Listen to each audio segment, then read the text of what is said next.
नमस्कार दोस्तों, स्वागत है आपका आज के मुख्य समाचार में। सबसे पहली बड़ी खबर में आपको बताएंगे यूपी चुनाव, अखिलेश यादव ने किया 300 यूनिट तक मुफ्त बिजली का वादा, किसानों को भी फ्री। इसी के साथ दूसरी बड़ी खबर में जिक्र होगा कि कृपया राजनीतिक दल ध्यान दे, प्रचार खर्च के नियम न मानने पर चुनाव आयोग चलाएगा चाबुक।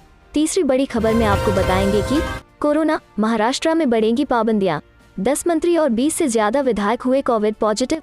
दोस्तों, हर एक खबर की गहराई में आपको ले जाएंगे, लेकिन उससे पहले अगर आपको भी ऐसा लगता है कि भाजपा की उल्टी गिनती शुरू हो चुकी है तो आप अभी इस वीडियो को लाइक कीजिए और इस लाल बटन को दबाकर चैनल को सब्सक्राइब करके घंटी बजाइए और कमेंट में लिखे जय हिंद।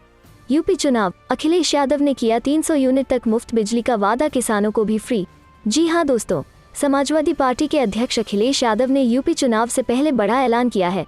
उन्होंने अपने चुनावी वादे में घरेलू बिजली उपभोक्ताओं को 300 यूनिट बिजली मुफ्त देने का वादा किया है। इसके अलावा किसानों को सिंचाई के लिए बिजली मुफ्त मिलेगी। इससे पहले समाजवादी पार्टी ने ट्वीट कर हादसे में मरने वाले साइकिल सवारों को 5 लाख रुपए का मुआवजा देने की घोषणा की थी। पार्टी ने ट्वीट कर कहा था, साइकिल से चलने वालों की एक्सीडेंट में मौत होने पर एसपी सरकार 5 लाख रुपए का मुआवजा देगी।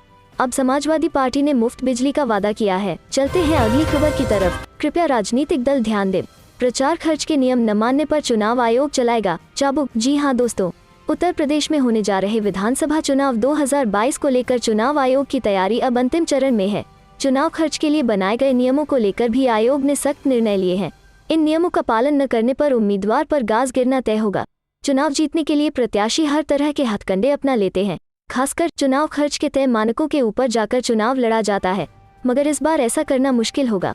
दरअसल आयोग की ओर दी गई जानकारी के मुताबिक प्रदेश में होने जा रहे विधानसभा चुनाव में अगर उम्मीदवार ने चुनाव खर्च से संबंधित केंद्रीय चुनाव आयोग के नियमों का पालन नहीं किया तो उसके खिलाफ एफआईआर दर्ज होगी और उसके प्रचार वाहनों का जारी पास वापस ले लिया जाएगा।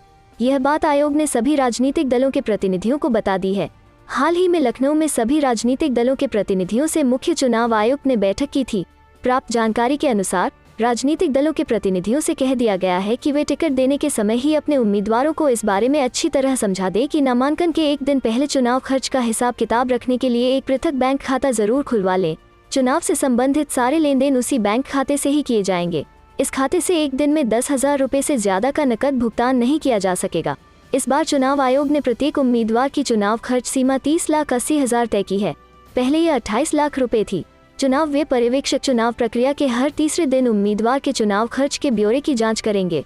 उम्मीदवार को चुनाव परिणाम निकलने के 1 महीने के भीतर अपने चुनाव खर्च का पूरा हिसाब किताब आयोग को देना होता है। राजनीतिक दलों को चुनाव खत्म होने के 75 दिनों के बाद अपना हिसाब किताब चुनाव आयोग को देना होता है। बैठक के बाद राजनीतिक दलों को चुनाव आयोग से प्रकाशित चुनाव खर्च के नियमों को समझाने वाली एक किताब भी सौंपी गई है। चलते हैं अगली खबर की तरफ। कोरोना, महाराष्ट्र में बढ़ेंगी पाबंदियां, 10 मंत्री और 20 से ज्यादा विधायक हुए कोविड पॉजिटिव। जी हाँ दोस्तों, महाराष्ट्र में कोरोना का कहर थमने का नाम नहीं ले रहा है। आम लोगों के साथ महाराष्ट्र सरकार के मंत्रियों को भी कोरोना अपनी चपेट में ले रहा है। महाराष्ट्र के डेप्यूटी सीएम अजित पवार ने बताया है कि राज्य के 10 मंत्री कोविड पॉजिटिव हो चुके हैं। पवार ने कहा, मंत्रियों के अलावा राज्य के 20 से अधिक विधायक भी कोरोना पॉजिटिव पाए गए हैं। उन्होंने कहा कि अगर राज्य में इसी तरह से कोरोना के मरीज बढ़ते गए तो राज्य सरकार सूबे में और अधिक पाबंदियां लगा सकती है। बता दें कि महाराष्ट्र के नगर विकास राज्य मंत्री Prajakt Tanpure, tribal development minister केसी पाडवी, शिक्षा मंत्री वर्षा गायकवाड़, बाला साहेब थोराट और यशोमती ठाकुर समेत कुल 10 मंत्री कोरोना पॉजिटिव हो चुके हैं। इससे पहले महाराष्ट्र में शुक्रवार को कोविड-19 के 8,067 नए मामले आए, जो एक दिन पहले के मुकाबले करीब 50% अधिक हैं। वहीं बीते 24 घंटे के दौरान 8 मरीजों की मौत हुई है। राज्य के स्वास्थ्य विभाग ने बताया कि नए मामलों में 4 ओमिक्रॉन से संक्रमित मरीज भी शामिल हैं। राज्य में गुरुवार को कुल 5,368 मामले आए थे। विभाग ने बताया कि शुक्रवार को कोरोना वायरस के नए स्वरूप ओमिक्रॉन से संक्रमण के 4 मामलों की पुष्टि है। उन्होंने बताया कि इन 4 मामलों में एक मरीज वसई विरार, नवी मुंबई, मीरा भायंदर और पनवेल के हैं। चलते हैं अगली खबर की तरफ। कोरोना को लेकर नीतीश कुमार आज करेंगे बैठक, क्या लॉकडाउन पर लेंगे फैसला? जी हाँ दोस्तों, कोरोना की तीसरी लहर के दस्तक के साथ ही बिहार सरकार ने अपनी सक्रियता बढ़ा दी है। संक्रमण की रफ्तार पर ब्रेक को लेकर को देखते हुए सरकार ने नए साल पर जू और पाको को बंद करने का फैसला लिया है। इस बीच गुरुवार को नए वेरिएंट ओमिक्रॉन का एक मरीज पटना में भी मिला है।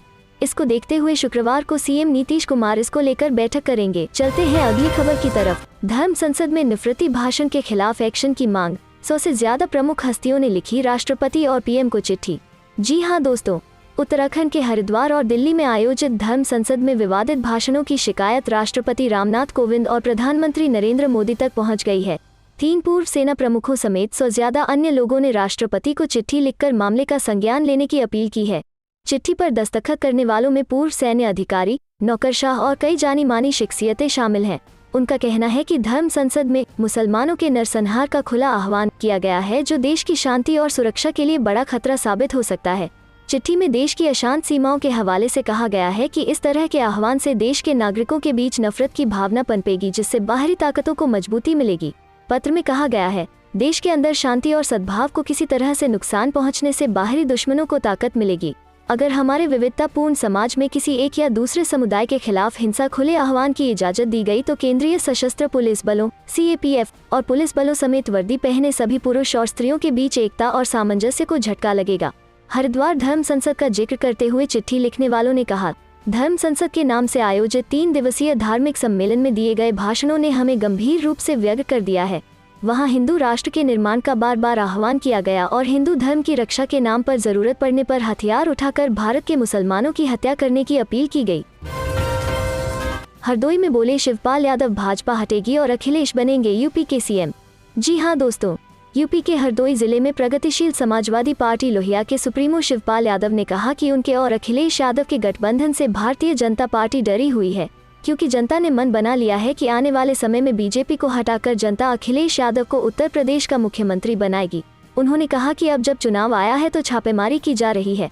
यदि बड़े उद्योगपतियों के घर से अगर शुरुआत होती तो अब तक बहुत सा काला धन सामने आ जाता। हरदोई के बिलग्राम कस्बा निवासी प्रसपा नेता राजेश यादव के घर श्रद्धांजलि सभा में पहुंचे शिवपाल यादव ने कहा कि भारतीय जनता पार्टी यह जान चुकी है कि जनता उनके खिलाफ है। शिवपाल यादव ने कहा कि जनता महंगाई व भ्रष्टाचार से सबसे ज्यादा परेशान है। सरकार रोजगार दे नहीं पा रही है और कानून व्यवस्था भी ठीक नहीं है। ऐसी परिस्थितियों में जनता ने मन बना लिया है कि अब की अखिलेश यादव को मुख्यमंत्री बनाएगी, तो इन सब मुद्दों से ध्यान भटकाने के लिए छापेमारी शुरू कराई गई है, वो भी तब जब चुनाव आ गया है। शिवपाल यादव ने कहा कि 7 साल में काला धन नहीं आया, लेकिन अब चुनाव के दौरान कन्नौज व आसपास के जिलों में ही छापेमारी की जा रही है। चलते हैं अगली खबर की तरफ। लगातार छापेमारी, अखिलेश बोले इनकम टैक्स और ED बीजेपी के सहयोगी दल। जी हाँ दोस्तों, समाजवादी पार्टी के अध्यक्ष अखिलेश यादव ने शुक्रवार को अपनी प्रेस कॉन्फ्रेंस में बीजेपी पर जमकर निशाना साधा। अखिलेश यादव ने कहा कि प्रशासन के अफसर आजकल बीजेपी की सभा करा रहे हैं। उन्होंने कहा कि ED और CBI के अफसर बीजेपी के इशारों पर काम कर रहे हैं। एजेंसियां ही बीजेपी की सहयोगी पार्टी हैं और पार्टी ने इन्हीं से गठबंधन किया है। उत्तर प्रदेश में विधानसभा चुनाव की तैयारी शुरू हो चुकी है। 403 सीटों वाली 18वीं विधानसभा के लिए ये चुनाव फरवरी से अप्रैल के बीच हो सकते हैं। 17वीं विधानसभा का कार्यकाल 15 मई तक है। 17वीं विधानसभा के लिए 403 सीटों पर चुनाव 11 फरवरी से 8 मार्च 2017 तक 7 चरणों में हुए थे। इनमें लगभग 61% मतदाताओं ने अपने मताधिकार का प्रयोग किया। इनमें 63% से ज्यादा महिलाएं थीं, जबकि पुरुषों का प्रतिशत करीब 60% रहा। चुनाव में बीजेपी ने 312 सीटें जीतकर पहली बार यूपी विधानसभा में 3/4 बहुमत हासिल किया। वहीं अखिलेश यादव की अगुवाई में समाजवादी पार्टी और कांग्रेस गठबंधन 54 सीटें जीत सका। इसके अलावा प्रदेश में कई बार मुख्यमंत्री रह चुकी मायावती की BSP 19 सीटों पर सिमट गई। इस बार सीधा मुकाबला समाजवादी पार्टी और भाजपा के बीच है। भाजपा योगी आदित्यनाथ और प्रधानमंत्री नरेंद्र मोदी के चेहरे को आगे कर चुनाव लड़ रही है। चलते हैं अगली खबर की तरफ। कांग्रेस ने चुनाव आयोग को पत्र लिखकर भाजपा नेताओं की सरकारी खर्च वाली रैलियों पर रोक लगाने की मांग की। जी हाँ दोस्तों, प्रदेश कांग्रेस ने चुनाव आयोग को पत्र लिखकर प्रधानमंत्री, मुख्यमंत्री, उप मुख्यमंत्री और भाजपा नेताओं की सरकारी खर्चे पर होने वाली रैलियों पर रोक लगाने की मांग की है। इसके अतिरिक्त कोरोना की तीसरी लहर की आशंका को देखते हुए बड़ी रैली पर रोक लगाने और छोटी सभाओं, चौपाल, वर्चुअल मीटिंग व डोर टू डोर कैंपेन किए जाने की जरूरत भी बताई है। यह जानकारी पार्टी नेता PL पुनिया, प्रमोद तिवारी, आराधना मिश्रा मोना व नसीमुद्दीन सिद्दीकी ने संयुक्त प्रेस वार्ता में दी। नेता विधानमंडल आराधना मिश्रा ने कहा कि भाजपा नेता सरकारी खर्च पर रैलियां करने के साथ ही असंवैधानिक भाषा का प्रयोग कर सत्ता का दुरुपयोग कर रहे हैं। इस पर तुरंत रोक लगनी चाहिए। उन्होंने अमेठी में अनुसूचित जाति की बच्ची के साथ हिंसा की घटना पर कहा कि प्रदेश में हर दिन महिलाओं के खिलाफ औसतन 135 अपराध हो रहे हैं। भाजपा सरकार ने महिला सुरक्षा फंड का 79% धन महिलाओं के हित में न खर्च कर सिर्फ झूठे प्रचार में बर्बाद कर दिया। उन्होंने पीड़ित बच्ची व परिवार से मिलने जा रहे कांग्रेस के अध्यक्ष अजय कुमार लल्लू को गिरफ्तार किए जाने को भाजपा सरकार की तानाशाही बताया। वहीं पूर्व राज्यसभा सदस्य पीएल पुनिया ने कहा कि दलितों व महिलाओं पर सर्वाधिक हिंसा यूपी में हो रहा है। इसका कारण अपराधियों को सरकार का संरक्षण मिलना है। उन्होंने बताया कि कांग्रेस महासचिव प्रियंका गांधी ने अमेठी की पीड़ित बच्ची से फोन पर बात कर दोषियों को सजा दिलवाने का भरोसा दिया है। पूर्व सांसद प्रमोद तिवारी ने कहा कि आदित्यनाथ सरकार पूरे 5 साल पीड़ितों को धमकाकर अपराधियों को बचाती रही और घटनाओं पर पर्दा डालती रही। अमेठी की घटना भी उसी का दुष्परिणाम है। तो पूर्व मंत्री व मीडिया विभाग के चेयरमैन नसीमुद्दीन सिद्दीकी ने कहा कि नेशनल क्राइम रिकॉर्ड ब्यूरो के आंकड़े सरकार के अपराध नियंत्रण के झूठे दावों को बेनकाब कर रहे हैं। महिला अपराधों के मामले में उत्तर प्रदेश शीर्ष पर है।